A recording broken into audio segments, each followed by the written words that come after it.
Let's check this Python code snippet. This Python code demonstrates the use of the Python debugger for stepping through code execution.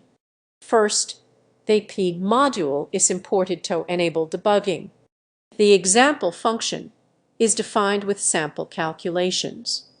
Inside this function, setTrace sets breakpoints. When the code is run, execution pauses at these points, allowing you to inspect variables. The first breakpoint is before the sum calculation. You can then use commands to check values of x and y. The second breakpoint is placed before lists a and are combined. Here, you can inspect the content of these lists before and after the combination happens. The if name main block ensures that example function is called when the script is run directly.